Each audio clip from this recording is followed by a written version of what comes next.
어떤 조류학자가 검은 독수리 새끼를 한 마리 이렇게 얻게 되었습니다. 둘 곳이 마땅치 않아서 왜 조류학자 집에 곰이 있었는지는 모르겠는데 곰 새끼들하고 같이 이 독수리를 놓았답니다. 얼마 후에 가보니까 이 독수리가 날려고 하는 노력은커녕 그냥 부리로 흙만 파고 있는 그런 모습을 발견했답니다. 이 조류학자가 안타까워서 이 독수리의 본성을 깨워주기 위해서 하늘 높이게 던졌답니다.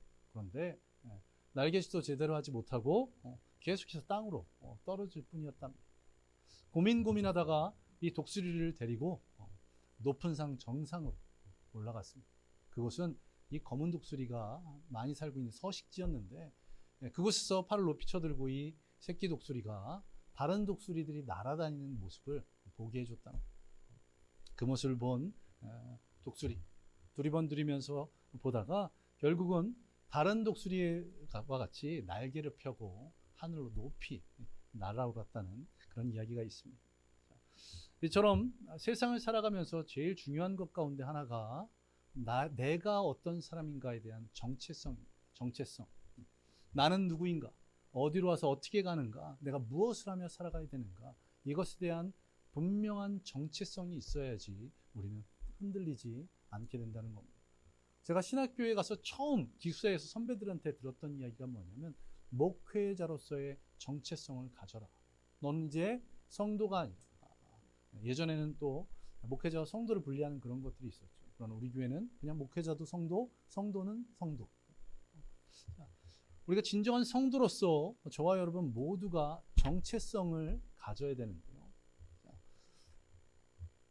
인간이 살아가면서 이렇게 중요한 것이 정체성인데 우리 믿는 그리스도인들은 이 그리스도인이라는 정체성이 더 중요합니다. 왜 더 중요할까요?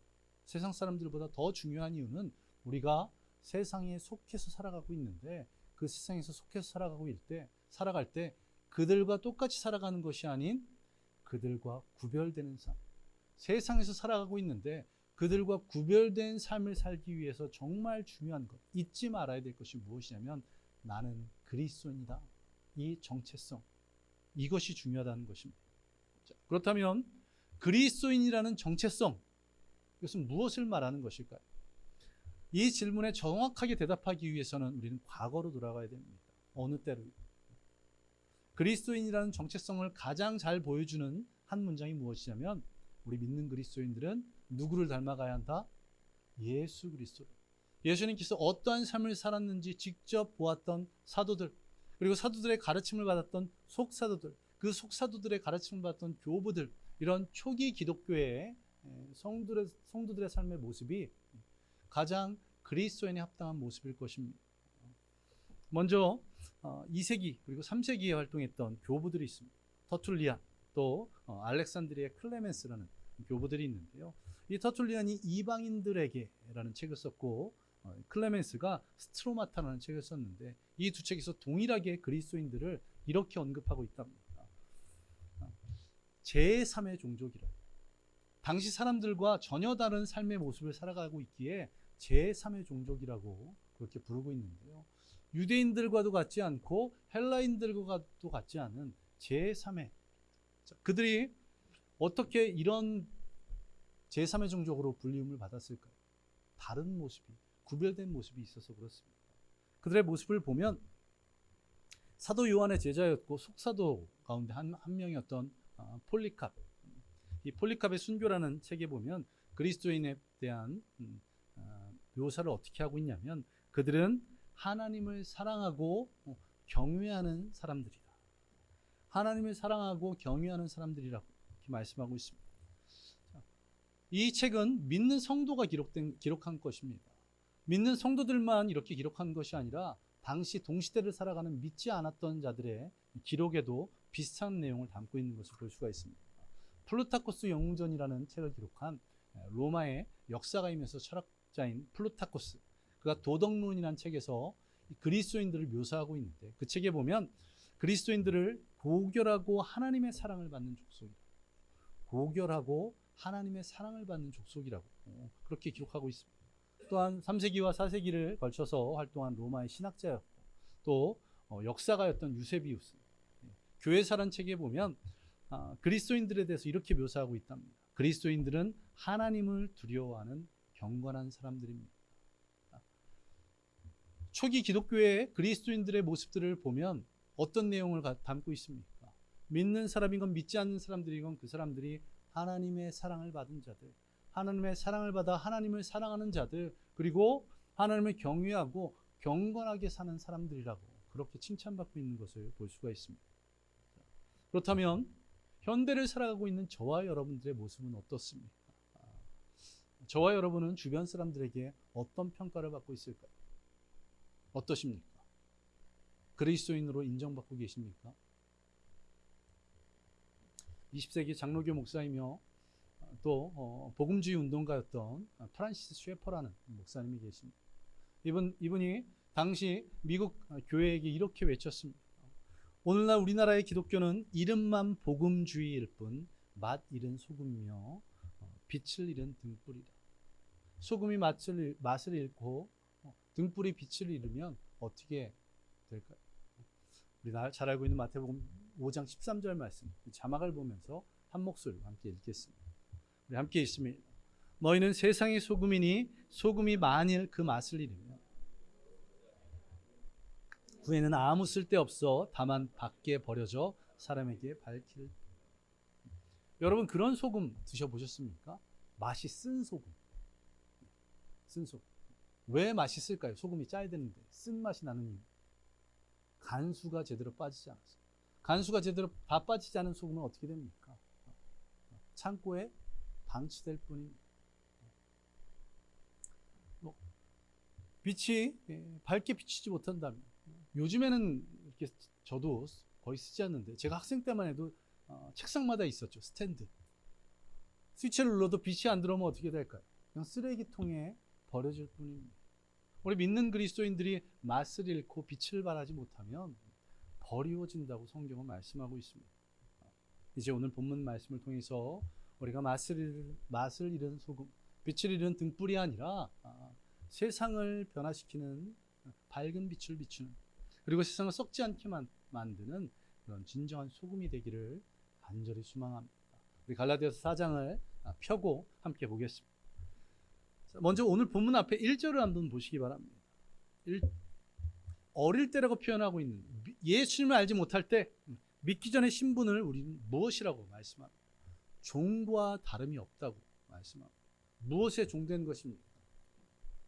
아예 하나님을 알지도 못할 때에는 죄와 사망의 종, 사단의 종이었죠.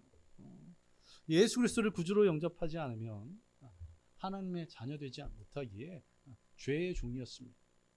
그런데 3절을 보시면 거기서 한 걸음 더 나아가서 초등학문 아래에서 종이 되었다, 이렇게 말씀하고 있습니다. 또한 9절에 보시면 초등학문을 약하고 천박한 것이라고 말씀하고 있습니다. 그렇다면 초등학문은 뭘까요? 죄의 종에서 이제는 초등학문의 종, 조금 나아지긴 했지만 초등학문은 무엇일까? 갈라디아서 3장과 4장을 보시고 오늘 본문 전체 내용들을, 그리고 앞에 1절에서 7절까지 내용을 보시면 이 초등학문이 율법이라는 것을 알 수가 있습니다. 율법, 초등학문, 기초학문이라고 했는데 왜 기초가 될까요? 율법은 누가 주신 겁니까? 하나님이 주신 겁니다. 그래서 오해하지 말아야 될 것은 율법은 나쁜 것이 아닙니다. 율법주의가 된다면 그건 나쁜 것이지만 율법 자체는 나쁜 것이 아닙니다. 율법에는 어떤 의미가 있기에 우리에게 주셨습니까? 죄를 깨닫게 하시려. 로마서에 보시면 죄를 깨닫게 하시려고 우리에게 율법을 주셨습니다. 죄를 깨닫는 것은 구원에 있어서 정말 중요한 일입니다. 내가 죄인이라는 것, 그리고 그 죄를 내가 어떻게 해결할 수 없다는, 그래서 하나님을 믿고 의지해야 된다는 것을 깨닫는 첫 번째 문이기 때문에, 그래서 바로 이 초등학문이라고 표현하고 있습니다. 그러나 그 자체는 구원의 능력이 없기에 약하고 천박한 것이라고 그렇게 묘사하고 있습니다. 초등학문 아래에 예수님을, 하나님을 믿었는데 이 율법 아래에 계속 얽매여 있다는 겁니다. 왜 그럴까요? 로마 시대에는 과거의 성경은 한글 개혁판 한글 개혁판인가? 예. 예전 같은 우리가 보았던 성경에는 몽학 선생, 지금 개혁 개정판에서는 초등교사라고 표현하고 있는데요. 이들은 노예였습니다. 그런데 그냥 일만 하는 노예가 아니라 다른 나라에서 사로잡은 다른 나라의 귀족 같은 역량이 있는 노예들을 이 주인이 자신의 아들을 후계자로 키우기 위해서 이 노예들을 붙여줬는데, 이 노예들로부터 가르침을 받고 그리고는 성인이 되고 성인식을 마친 후에는 이 노예가 필요 없어진, 이제는 스스로 판단하고 선택하고 결정해서 가문을 이끌어 가야 되는데, 그런데 그 이 노예를 놓지 못하고 자신이 고민하고 생각하고 하는 것이 싫고 불편해서 계속 이 노예를 붙잡고 있다면 주인은, 그 아버지는 어떤 생각을 품게 될까요? 저 아이를 내 후계자로 두어야 되는가 하는 그런 고민이 있을 것입니다. 마찬가지로 우리가 예수 그리스도로 말미암아 구원함을 입고 자유함을 입었는데 계속해서 율법에 붙잡혀 있다면 어떻게 되겠습니까? 바로 그것을 말씀하고 있는 것입니다. 우리가 이제 한 걸음 더 나아가서 이 초등학문, 율법을 벗어버렸다면 어떻게 살아가야 되는가? 이제 오늘 본문에서 그것을 말씀하고 있는데요. 9절을 보시기 바랍니다. 9절을 보시면 어떻게 말씀하십니까? 우리가 하나님을 아는 것보다 하나님이 우리를 아는 것이 더 중요하다고 말씀하고 있습니다. 이 말씀은 무엇입니까? 잘못 오해하면 이런 내용이 될 수 있습니다. 우리가 하나님께 간절히 구해서 그 열심, 노력, 열정이 하나님께 올라가서 하나님, 오, 네가 기도하는 모습 봤어. 우제 오케이. 이런 내용이 아닙니다. 왜 그렇습니까? 에베소서 1장이 이미 말씀하셨습니다. 우리의 노력, 우리의 공로로 하나님을 붙잡는 것이 아니라 하나님께서 창세 전부터 우리를 예정하셨다고, 선택하셨다고. 이 말씀은 무슨 말입니까? 하나님이 우리를 안다는 것은 무엇이냐면 우리가 내 생각, 내 계획대로, 내 경험대로 살아가는 것이 아니라 하나님의 뜻대로, 하나님의 방법으로, 하나님의 말씀으로 살아가는 것, 바로 그것을 말하는 겁니다. 여러분이 지금까지 내가 살아온 나의 경험의 삶, 내가 이렇게 살아야겠다는 이런 생각들에서 벗어나 이제는 하나님 뜻대로, 하나님 말씀대로 살아가겠다고 결단하는 인생의 터닝 포인트가 있기를 간절히 소망합니다. 우리가 잘 알고 있는 예화죠. 감리교회 창시자였던 요한 웨슬레. 요한 웨슬레가 열정이 넘치는 사람이었습니다. 그가 전 세계를 다니면서 복음을 전했던 이동 경로가 한 400만 킬로 정도 된다고 합니다. 400만 킬로. 서울에서 부산까지 가는 거리가 한 430킬로인데 계산하기 편하게 400킬로라고 한다면 서울 부산을 몇 번 왔다 갔다 한 겁니다. 400만 킬로를 이동했고 400킬로의 거리인데 몇 번 왔다 갔다 한 거예요. 굉장히 심각한데요. 이게 어려울 줄이야. 230킬로라면 이러면 좀 복잡할 수 있는데 400만 킬로에 400킬로 몇 번? 10,000번. 왕복이면 이것도 고민하신 건가요? 5,000번. 엄청난 숫자입니다. 5,000일 동안 매일 서울 부산을 왕복한 거예요. 복음을 전하기 위해서. 얼마나 엄청난 열정을 가지고 있습니다. 그날도 미국에 있는 인디언들에게 복음을 전하기 위해서 미국을 갔다가 자신이 살고 있는 영국으로 돌아오는 배편 안에 있었던 일. 갑자기 풍랑이 일어서 배가 파손할 지경에 이르렀습니다. 마음속에 두려움이 가득해집니다. 여기서 내가 죽으면 어떻게 되는 것입니까? 여기서 내가 죽으면 어떻게 되는 것입니까? 그런데 저 배 규층의 한편에서 찬양인지 기도인지 모를 사람들의 목소리가 들려옵니다. 한 작은 무리의 사람들이 모여서 기도인지 찬양인지 모를 것을 하고 있는데 그 내용이 무엇이냐면 주여 우리의 영혼을 받아 주시옵소서. 당신 뜻이 오늘 우리의 영혼을 데려가는 것이라면 우리가 당신의 나라에 아멘으로 가겠습니다. 나를 부르시는 날이 오늘이라면 내가 기꺼이 순종하겠습니다라고 고백하고 있는 겁니다. 열정을 가지고 하나님 맡겨진 사명을 감당했던 요한 웨슬레도 내가 지금 죽게 되면 어떻게 되는 것인가 두려워하고 떨고 있었는데 한 일단의 사람들이 이렇게 하나님 앞에 순종하고 있다는 겁니다. 그리고 그 시간 요한 웨슬레는 깨닫게 되었습니다. 자신이 지금까지 하나님이 맡겨주신 사명을 감당한다고 하면서 자신의 열정, 자신의 의, 자신의 노력을 했다는 것을 말입니다. 하나님 뜻대로, 하나님 은혜로 한 것이 아니라 자신의 열심으로 했다는 거예요. 그리고 그것을 깨닫고 그 자리에서 살아난 이후에 감교를 창시하고 영국의 부흥운동을 위해서 더 크게 쓰임받았습니다. 이처럼 나의 열정에 의해서가 아니라, 내 생각과 내 계획에 의해서가 아니라 하나님 말씀대로, 하나님 뜻대로 살아가는 저와 여러분 되시기를 간절히 소망합니다.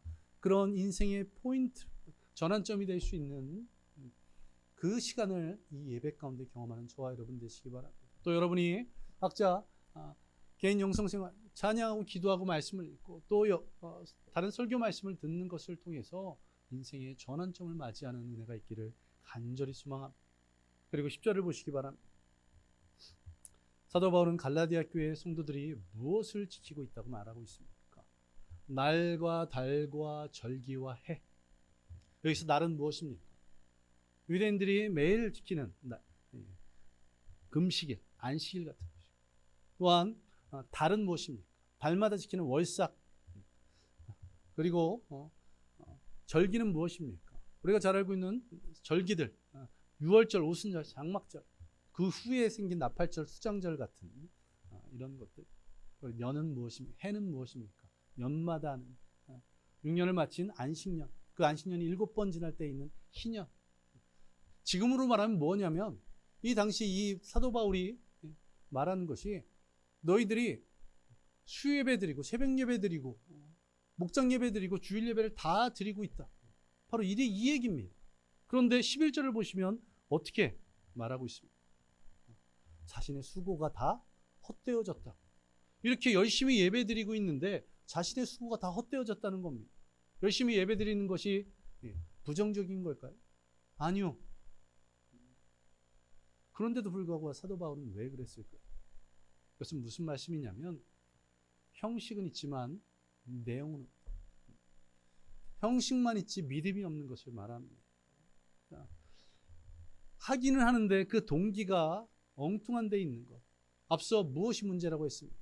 율법에 사로잡혀 있는 것. 왜 율법에 사로잡혀 있을까요? 아까 전에 율법 자체는 문제가 없고 율법주의가 문제라고 말씀을 드렸죠. 자, 주의를 지키고 여러 봉사를 하고 다 좋은 것인데 그 동기가 무엇이냐면 나를 위한 것입니다. 쉽게 말해서 하나님께서 지금 내가 하고 있는 이 사업을 건드리시면 어떻게 될까? 내가 예배 안 나오면 나에게 이런 것들을, 내 직장 생활을 힘들게, 내 사업 운영을 어렵게 하시지 않을까 하는 그런 마음에서 드리는 예배들. 또 주중에 나와서 여러 가지 봉사를 하면서 집사라면 이 정도는 해야지, 이런 자신의 의로 여기고 있는 마음들, 이러한 신앙의 모습들을 하나님께서는 결코 원치 않으신다는 말입니다. 앞서 말씀드렸던 것처럼 하나님을 아는 것이라, 또 하나님이 나를 아는 것이라는 것은 내 뜻, 내 생각, 내 계획이 아니라 하나님의 뜻대로, 하나님의 방법대로 살아가는 겁니다. 근데 중심이 어디에 있는 겁니까? 나를 위한 겁니다. 하나님을 위한 것이 아니라 나를 위한 것. 왜 자꾸만 우리는 이렇게 넘어지고 쓰러질까요? 또 우리가 잘 알고 있는 나 같은 죄인 살리신 어메이징 그레이스를 쓰신 존 뉴턴, 그리스도인이었습니다. 그런데 그가 가지고 있었던 직업이 무엇입니까? 배의 선장인데 그 배가 어떤 배입니까? 노예선의 선장이었습니다. 그리스도인이 인간의 존엄을 말살하는 노예선의 선장이었습니다. 그런 그가 자신의 삶의 모습들을 온전히 깨닫지 못하다가 어떻게 어떤 일을 경험하게 됩니까? 요한 웨슬레와 비슷하게 바다에서 풍랑을 만납니다. 목숨을 위협받은 상황에서 지금까지 자신이 어떤 삶을 살았는지 그때 깨닫게 되었습니다. 그리고서는 그 모든 것을 다 내려놓습니다. 이런 죄인이었던 악한 삶을 살았던 존 뉴턴, 그가 나 같은 죄인 살리신 주 은혜 놀라워. 어떻게 이런 귀한 찬송시를 기록할 수 있었을까요? 잘 알려지지 않은 예화인데, 이분의 방에 이런 글귀가 액자가 아닌 벽을 파서 기록한 글귀가 있는데요. 바로 신명기 15장 15절 말씀입니다.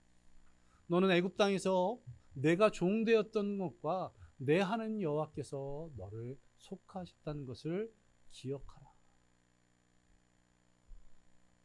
네가 애굽에서 노예로 삶을 살았던 것, 그리고 거기서 구원해 주신 분이 하나님이시라는 것을, 이 두 가지를 잊지 말라고 말씀하시는 그 말씀인데요.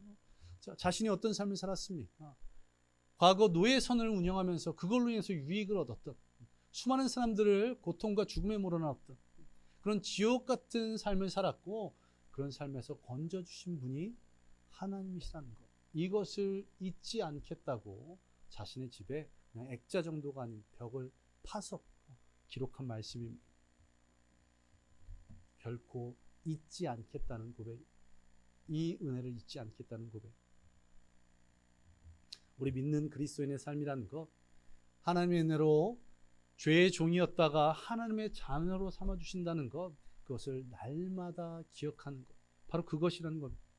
예수를 향한 첫사랑이 우리 마음속에서 희미해질 때 우리의 삶에 문제가 생깁니다. 그런데 예수를 향한 이 사랑이 충만해질 때, 내가 날마다 주님의 은혜를 잊지 않고 그것을 기억할 때 어떻게 될까요? 봉사가 즐거워집니다. 예배가 은혜가 됩니다. 성경 공부가 더 큰 은혜를 향해 나아가는 그 귀한 길이 되고, 주님께 드리는 예물이 기쁨이 될 줄로 믿습니다. 이런 은혜가 저와 여러분들 가운데 있기를 간절히 소망합니다. 내가 하나님께서 나를 자녀 삼아 주셨다는 것, 내가 거룩한 백성이 되었다는 것을, 이것을 결코 잊지 않는, 그것을 날마다 기억하는 저와 여러분 되시기를 간절히 소망합니다. 이제 말씀을 정리하겠습니다. 우리가 그리스도인으로서 정체성, 나는 그리스도인이라는 것을 잊지 않는 것, 이것이 무엇보다 중요하다고 말씀드렸습니다. 그리스도인이라는 것은 무엇입니까? 하나님 말씀대로, 하나님 뜻대로, 하나님의 방법대로 살아가는 것, 바로 그것이 그리스도인입니다. 그리고 거기에 더해서 그것을 잊지 않는 것, 내가 하나님의 자녀라는 것, 내가 거룩한 백성이라는 것, 내가 죄에서 구원함을 입었다는 것을 잊지 않고 날마다 그것을 믿음으로 고백하는 것, 바로 그것이 진정한 그리스도인인 줄 믿습니다. 자, 이것이 복잡하다면 아주 직관적인 말씀, 갈라디아서 1장 10절 말씀을 우리 자막을 보면서 함께 읽겠습니다. 시작. 이제 내가 사람들에게 좋게 하랴, 하나님께 좋게 하랴, 사람들에게 기쁨을 구하랴. 내가 지금까지 사람들의 기쁨을 구하였다면 그리스도의 종이 아니니라. 아멘. 나를 즐겁게, 또 주변 사람들을 즐겁게 하는 것이 아니라 주님을 기쁘시게 하는 저와 여러분 되시기 바랍니다. 물론 나를 즐겁게 하지 말라, 주변 사람을 기쁘게 하지 말라, 이런 것이 아닙니다. 우리는 세상에 살아가기에 주변 사람들을 즐겁게 해야 됩니다. 왜냐하면 그들과 관계가 다 끊어지면 어떻게 됩니까? 복음 전도의 통로가 사라져버립니다. 또 날마다 슬퍼하며 살아갈 수 있을까요? 기쁘고 즐겁게 살아가야죠. 그런데 우선순위가 무엇이냐? 가장 우선순위는 나를 기쁘게 하기보다는 하나님을 기쁘시게 하기 위해서 나의 기쁨을 절제할 줄 알아야 돼요. 하나님을 즐겁게 하기 위해서 타인의 기쁨을 조금 자제할 줄 알아야 돼요. 그런 저와 여러분 되시기를 간절히 소망합니다. 앞서 말씀드렸던 초기 기독교인들, 어떠한 삶을 살았다고요? 그들 스스로가, 또한 세상 믿지 않는 사람들에게조차 하나님의 사랑을 입은 자들, 하나님을 사랑하는 자들, 하나님을 경외하는 자들, 거룩한 삶을 사는 자들이라고 칭찬을 받았습니다. 그럴 수 있었던 이유가 무엇입니까? 그들은 자신들이 그리스도인이라는 정체성을 잊지 않았다는 겁니다. 내가 분명히 누구인 것을 확실히 알고 살아갔습니다. 예수 그리스도를 믿음으로 말미암아 구원함을 입었고, 내가 하나님의 자녀라는 것, 거룩한 백성이 되었다는 것, 이것을 분명하게 알고 있었고 그것을 잊지 않은 것입니다. 나는 구원받은 하나님의 자녀입니다. 나는 하나님의 거룩한 백성입니다. 나는 은혜받은 인생입니다. 나는 나 같은 죄인이 예수 그리스도를 믿고 구원함을 입은 것, 하나님의 놀라운 은혜입니다. 이렇게 날마다 고백하는 저와 여러분 되시기를 간절히 소망합니다. 하나님의 방법대로, 하나님의 뜻대로, 하나님의 말씀대로 살아가고, 내가 그리스도인이라는 것을 잊지 않음을 통해 그런 삶이 계속해서 유지되고, 아니 오히려 더 큰 은혜 가운데 거하는 저와 여러분들 되시기를 간절히 소망합니다. 우리 함께 기도하겠습니다. 이 시간 기도할 때, 하나님, 내게 그런 은혜가 있기를 소망. 오늘 이 약속의 말씀 붙잡고 우리에게 은혜 말씀 주셨사오니 우리 마음판에 새기고 이 말씀대로 살아가게 해달라고. 그리고 우리가 요한웨슬레가 존 뉴턴이 경험했던 것처럼 우리 이 예배 가운데 또 삶의 여정 가운데 너무 고통스럽지 않게 나의 인생에 진정한 그리스도인을 변화되는 그 전환점, 터닝 포인트를 경험하게 해달라고. 그래서 내가 진정한 그리스도인으로 살아갈 수 있도록 인도해달라고 우리 시간 함께 기도하겠습니다. 기도합니다. 아버지 하나님, 오늘도 우리에게 귀한 날을 부어주시고 말씀하여 주시니 감사합니다. 이 자리에 있는 모든 성도들이 나는 그리스도인이라고 고백할 수 있습니다. 그리고 그 고백만 있을 뿐 그렇게 살아가기를 소망합니다. 하나님의 뜻대로, 하나님의 방법대로, 하나님의 말씀대로 살아가며 그것이 계속해서 유지될 수 있도록 나는 그리스도인이다. 내가 은혜로 구원함을 입었다는, 내가 거룩한 백성이라는 것, 그것을 잊지 않고 날마다 믿음으로 고백하게 하여 주시옵소서. 또한 아버지 하나님, 내 인생의 중요한 전환점을 경험하게 해주시옵소서. 이 예배 가운데 또 내가 말씀 묵상하고 찬양, 기도하는 가운데 또 삶의 여정의 순간순간마다 주시는 은혜를 많이 받았습니다. 내가 하나님의 자녀라는 이것을 잊지 않게 하시고 하나님의 자녀로서 온전히 살아가는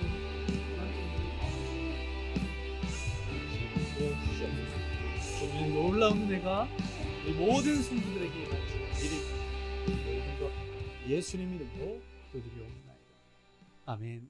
우리 다시 한번 기도할 때 하나님 우리에게 은혜를 부어 주시옵소서.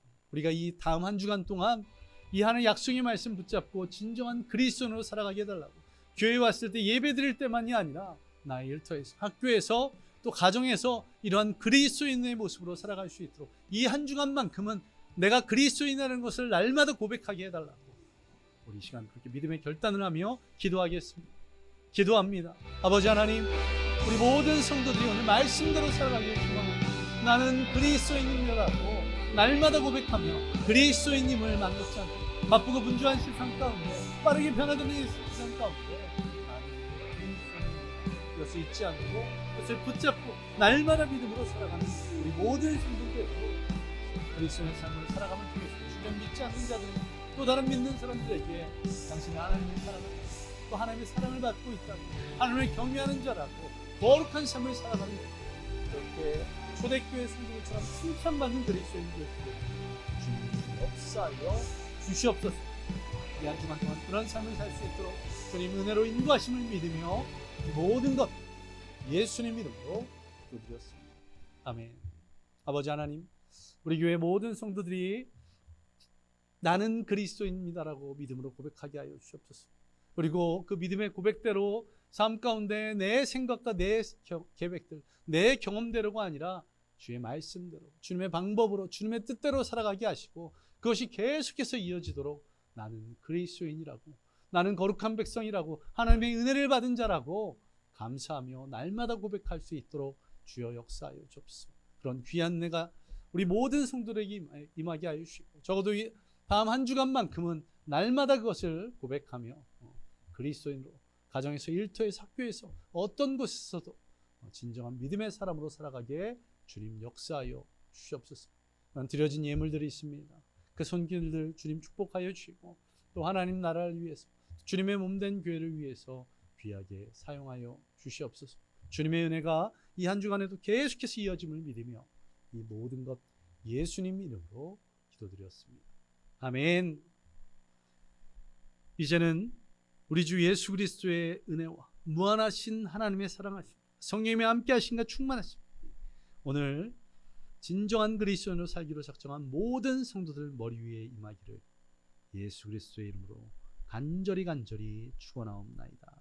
아멘.